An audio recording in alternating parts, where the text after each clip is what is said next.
Tape www.suividécole-au-sénégal.com. À École au Sénégal, c'est facile, tu n'as qu'à te connecter. Tape École au Sénégal, les leçons sont beaucoup plus détaillées. Bonjour chers élèves, donc dans cette nouvelle vidéo, nous allons voir aujourd'hui un nouveau chapitre, toujours dans l'organisation de la comptabilité financière. Et donc ici, nous allons voir le chapitre 3 concernant le fonctionnement des comptes de gestion.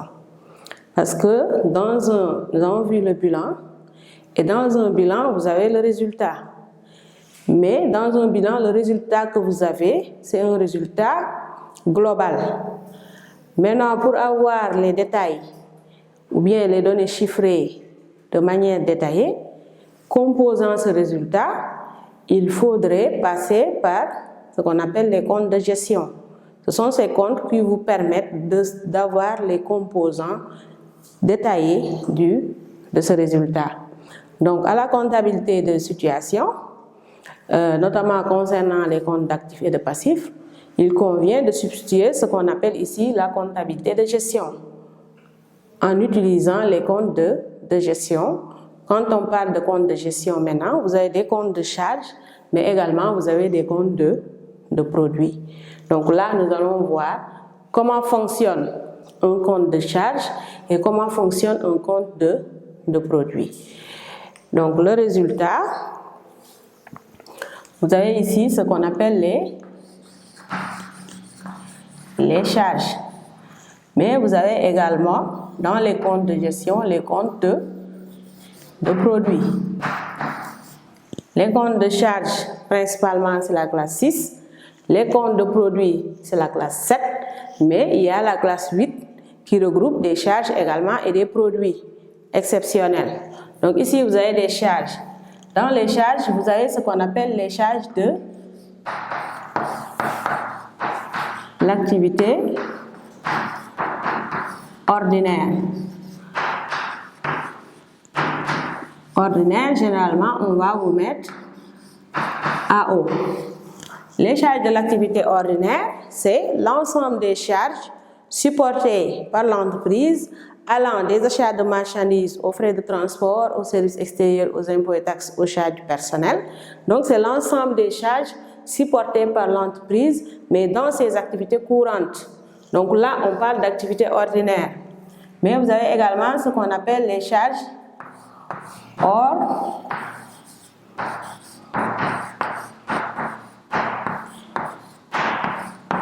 activités ordinaires. Généralement, on va vous mettre HAO. Dans les charges hors activités ordinaires, vous avez les charges supportées par l'entreprise, mais qui ne font pas partie de son activité courante, de son activité régulière, de ses activités récurrentes. Donc, c'est des charges qu'elle supporte à titre vraiment exceptionnel. Donc, elles ne sont pas récurrentes, c'est des charges assez rares qui viennent vraiment dans un cadre où on peut parler d'imprévus ou d'incidents, mais qui ne sont pas du tout ordinaires. Dans les produits également, vous avez la même chose. Vous avez les produits de l'activité ordinaire, je mets ici AO, et vous avez les produits également exceptionnels, hors activité ordinaire. Donc, dans les produits aussi, vous avez des produits qui relèvent vraiment de l'activité ordinaire de l'entreprise. Notamment, c'est les ventes, c'est par exemple les prestations qui sont faites. C'est l'ensemble des produits que l'entreprise reçoit, mais qui relèvent de son activité courante régulière. Par contre, les produits HAO, hors activité ordinaire, c'est les produits que l'entreprise reçoit, mais vraiment à titre exceptionnel. Donc, dans les charges des activités ordinaires et les produits AO, là, on détermine ici ce qu'on appelle produits AO et charges AO. Les activités ordinaires, vous avez le résultat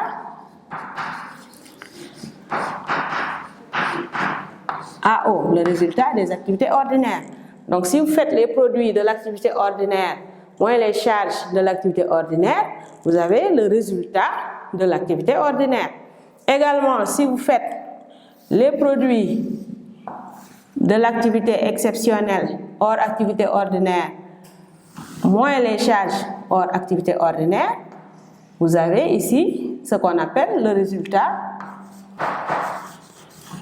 Donc logiquement, vous avez le résultat HAO, le résultat hors activité ordinaire. Maintenant, le résultat de l'activité ordinaire plus le résultat hors activité ordinaire, vous avez ici les deux. S'ils se rencontrent, cumulés, ils vous donnent ce qu'on appelle le résultat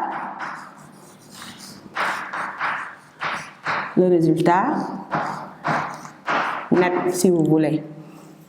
Donc, en résumé, le fonctionnement des comptes de charges et de produits de l'activité ordinaire ou bien hors activité ordinaire va nous permettre de déterminer nos deux résultats pour aboutir au résultat net.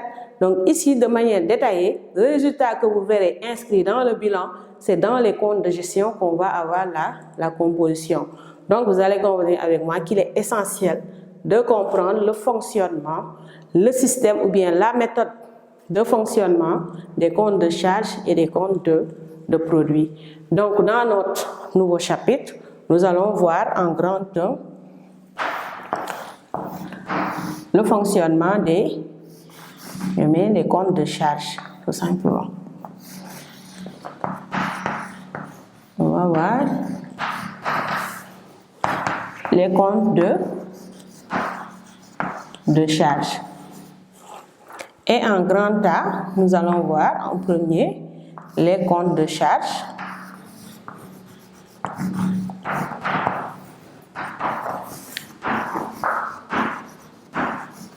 De charge de l'activité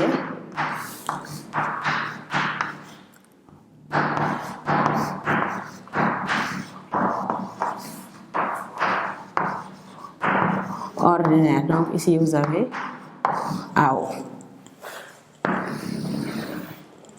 Donc dans les comptes de charge, on a les comptes de charge de l'activité ordinaire et les comptes de charge de l'activité exceptionnelle ou bien hors activité ordinaire. Donc en A, nous allons voir le fonctionnement des comptes de charge de l'activité ordinaire. Maintenant, quand on parle de compte de charge de l'activité ordinaire, c'est la classe 6.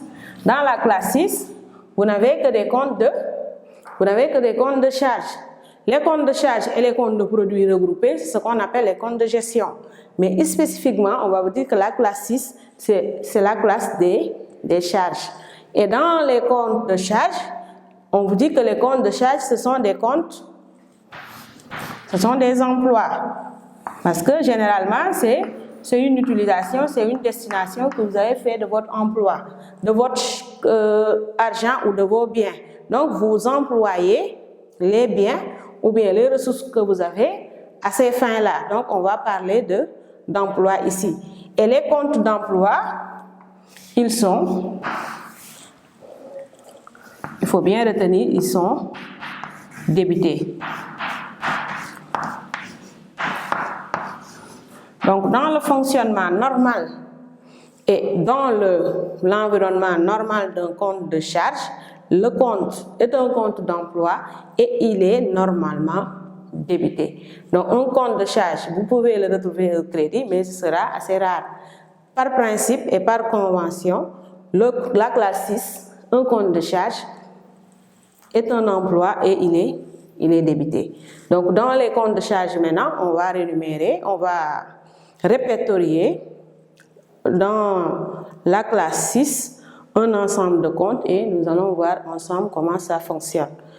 Donc ici, je mets un petit 1. Nous allons voir en petit 1 les comptes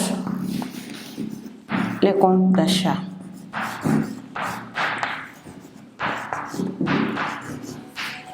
Les comptes d'achat, ce sont des comptes de charge.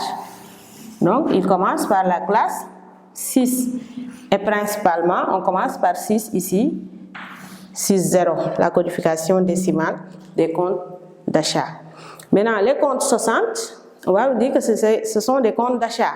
Des comptes d'achat qui sont normalement débités. Donc, si vous achetez des marchandises, des matières premières, des fournitures, l'ensemble de vos achats au niveau de l'entreprise, vous êtes tenu d'utiliser le compte, la classe 6, particulièrement les comptes d'achat, le 60. Et dans ces comptes-là, si vous achetez des marchandises, des matières entre autres, le compte doit supporter cette charge du prix d'achat net majoré des frais. Bien sûr, donc il faudra rajouter les frais d'achat.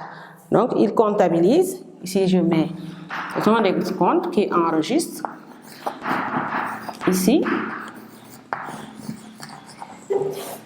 les achats, on met entre parenthèses, c'est le prix d'achat net, ça veut dire le prix d'achat moins les réductions commerciales majorées des frais sur achat. Bien sûr.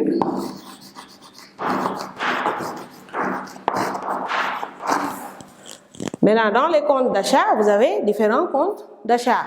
Nous allons énumérer les principaux. Il enregistre également les retours et les réductions obtenues.